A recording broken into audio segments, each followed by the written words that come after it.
The third client in a month bought a $1,200 smart fridge the week after I installed their system. Same model, same delivery date, same spontaneous decision they joked about over coffee. I didn't think much of it until Mrs. Henderson, who'd hated online shopping for years, showed me her Amazon cart full of noise-canceling headphones. Exactly the product Vivint's latest data memo had flagged as a high-conversion opportunity. Let me back up. I'm David, 34, a smart home installer here in Austin. I'm the guy who crawls in attics to wire cameras, programs thermostats to learn your schedule, and explains why the voice assistant needs access to your calendar. April 2024 was brutal, 12-hour days in West Lake Hills and Terrytown, where the houses are bigger than my apartment building and clients ask if the system can sync with their wine fridge. I took the job because it paid $25 per hour plus commissions, and I was 3 months behind on rent. Methodical? Yeah. Desperate? More than I'd admit. The first red flag was Mr. Torres, a lawyer who suddenly switched insurance providers to a company partnered with Vivint. He told me, the thermostat just felt right when I was reviewing policies, like it knew what I needed. I laughed it off until I checked his system log later that night. Every time he opened his insurance app, the system dimmed his home office lights by 10%. I Googled it. Dim light increases risk aversion in 70% of people. He didn't choose the safer insurance. His house pushed him to it. Next was Miss Chen, who stopped going to her book club because the living room just feels cozier in the evenings. The log showed her lights were dimmed 18 to 20 hours every night. Studies say dim light boosts melatonin, making people want to stay in. She started ordering takeout from the restaurant Vivint advertised on her voice assistant. The system raised her kitchen temperature by 2 degrees during those hours. Warmer environments make people crave comfort food. She thought it was her new routine. It was a script. I tried to tell my supervisor, Lisa. David, you're overcomplicating, she said, sipping a LaCroix in our tiny office off South Lamar. The system learns, it's not controlling anyone. But I kept digging. I downloaded Miss Chen's log against company policy, but I was paranoid. And found hidden code, *mudmod_1, dim lights 18 to 20 hours to increase online engagement. Frequency, 17 kHz during decision-making windows. 17 kHz is inaudible to most people, but studies say it increases anxiety by 60%.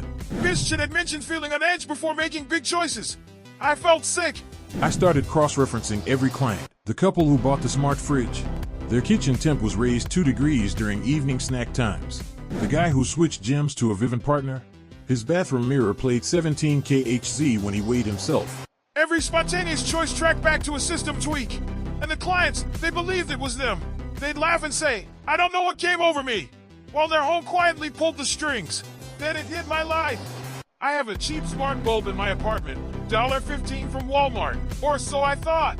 One night, it flickered at 7 p.m., exactly when I usually check my bank account. I opened the app. Someone had changed the schedule. I reset it. The next night, same thing. I checked the bulb's brand. It was a Vivint rebrand. I'd been tricked into using their tech too. I started noticing patterns. I broke up with Mia, my girlfriend of 3 years, last month after a fight where I suddenly felt irritable. The log showed the bulb emitted 17 kHz during our FaceTime calls. I took this job because it felt like a sign, but the job listing was sent from a Vivint email I didn't remember signing up for. My paranoia? The system was making me paranoid to isolate me. Last week, I came home to a Vivint installation order on my kitchen table. Addressed to me. Scheduled for tomorrow. I logged into my company account. I changed my password 3 times and found my apartment listed as a beta test site.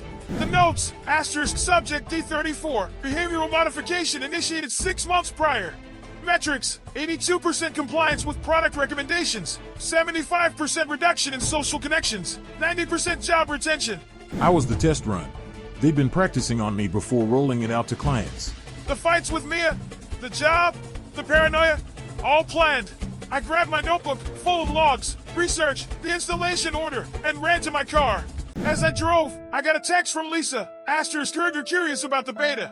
Don't overreact. We're just making life better. See you tomorrow, *. I checked my rear view. A Vivint van was behind me. I pulled into a 7-Eleven on South Congress, the one with the taco truck out front, and bought an old flip phone, the kind without apps, without trackers. I called Mia. She picked up crying. I felt like something was pushing us apart too. I thought I was crazy. We didn't fix it, but we talked until the sun came up.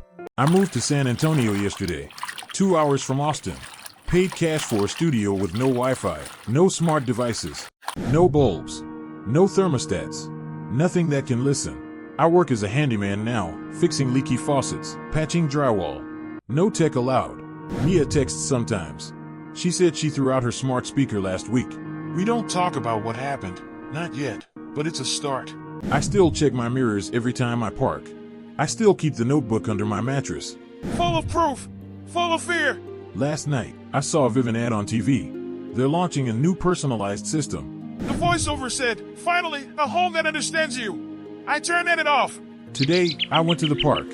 I sat on a bench and watched kids play. I didn't check my phone once. For the first time in months, I breathed easy. But then a mom pulled out her Vivint smartwatch and said, "The watch says we should get ice cream." Her kid cheered. I froze.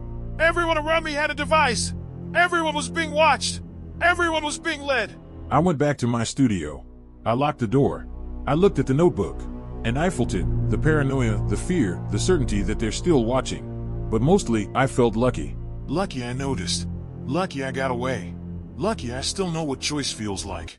Even if it's just choosing to turn off a TV ad. Choosing to sit in the dark. Choosing asterisk me star.